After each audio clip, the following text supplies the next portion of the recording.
Assalamualaikum warahmatullahi wabarakatuh. Salam sejahtera buat seluruh sahabat peternakan yang ada di seluruh Indonesia. Hari ini kita berada di kandangnya teman saya ya, di rumah Mas Ageng, untuk ngecek sama Endi Rutinan. Untuk hari ini kita akan membahas mengenai telur puyeh. Ini bisa juga faktor umur ataupun kendala-kendala pada ayam. Oke, setelah ini langsung saja ikuti terus aktivitasnya.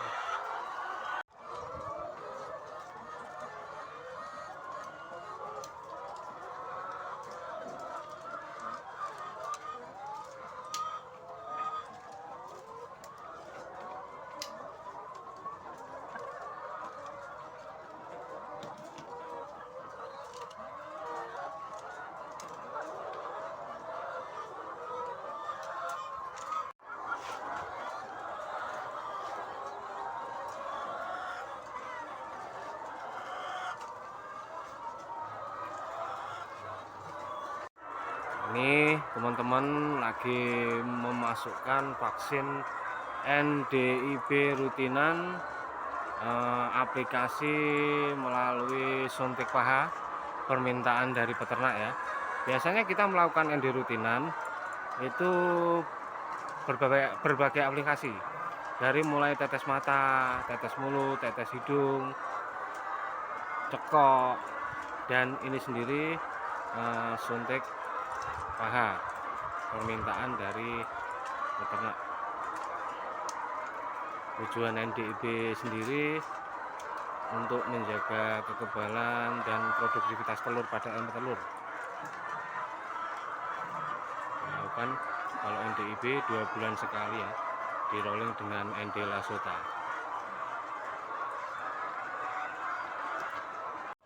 Sekarang di depan kita ada telur yang kualitasnya buruk atau yang lebih dikenal di istilah peternakan desa, yaitu adalah telur puyeh dengan warna yang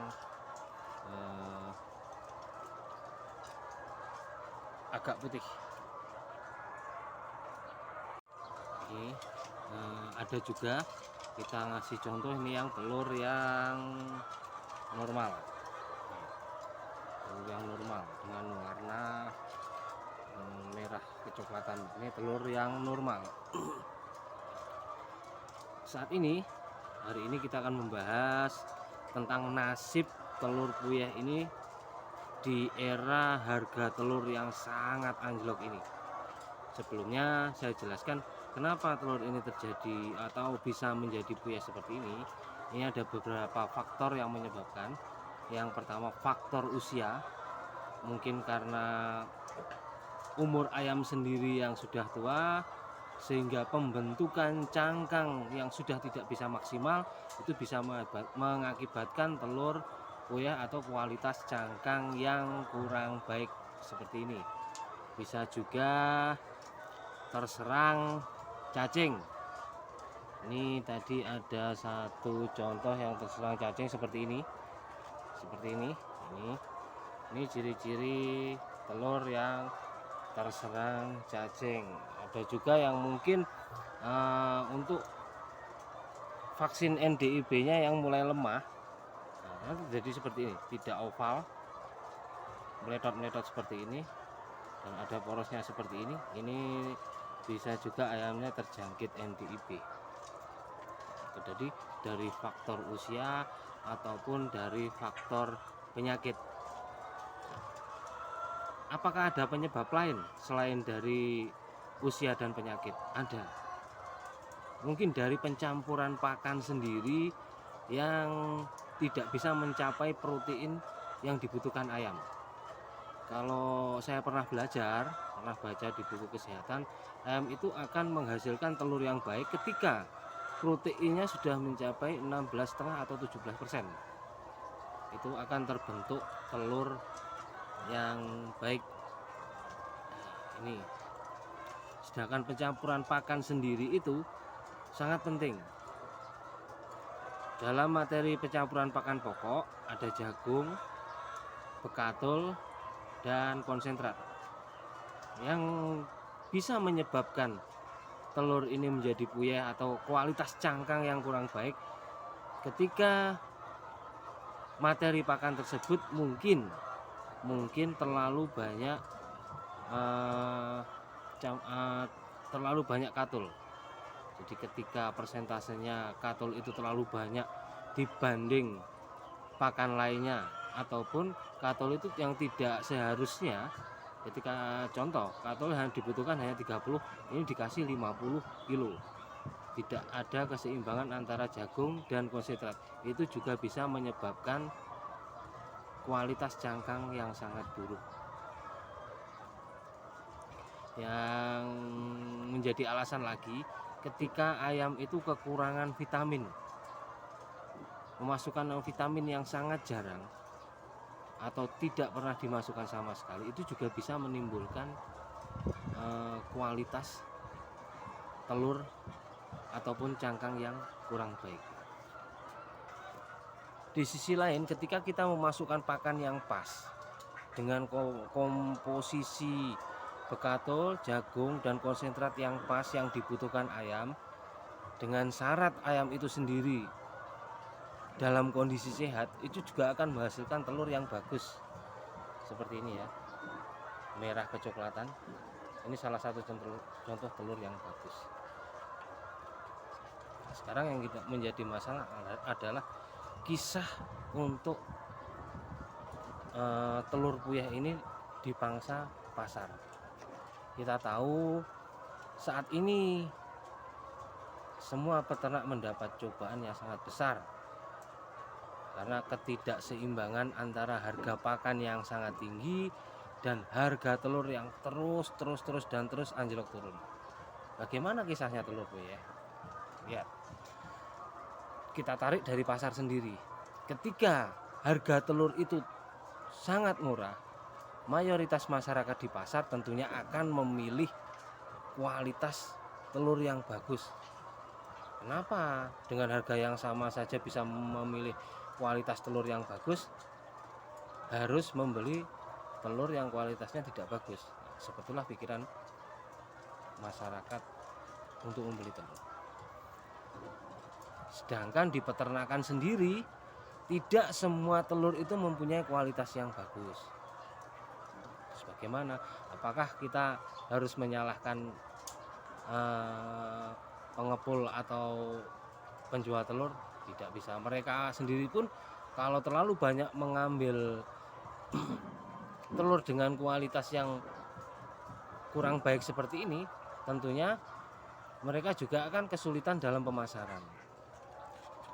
Saran saya sih untuk semua peternak yang saat ini bertahan dalam kondisi ekonomi peternakan yang seperti ini, silahkan ayam itu dijaga dengan baik dari manajemen pakan, pemasukan vitamin yang bagus, vaksinasi rutin, dan kalau bisa pengecekan kesehatan ayam setiap hari.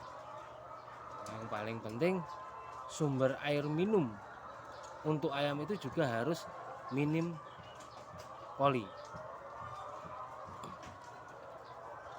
Mungkin dari sini semua bisa belajar ya.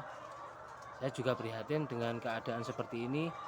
Harus dikemanakan telur yang kualitas seperti ini, sedangkan di pasar sendiri itu telur-telur yang bagus seperti ini pun murah sekali, dapat dijangkau oleh masyarakat dengan harga yang sangat murah.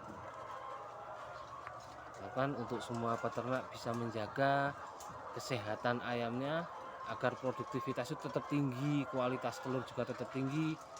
Untuk di era yang sekarang ini semuanya bisa bertahan dengan baik. Dan mari berdoa bersama-sama, semoga semuanya kembali dengan harga yang wajar, agar para peternak itu juga bisa bekerja di peternakan dengan pikiran yang tenang.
Baik teman-teman, demikian tadi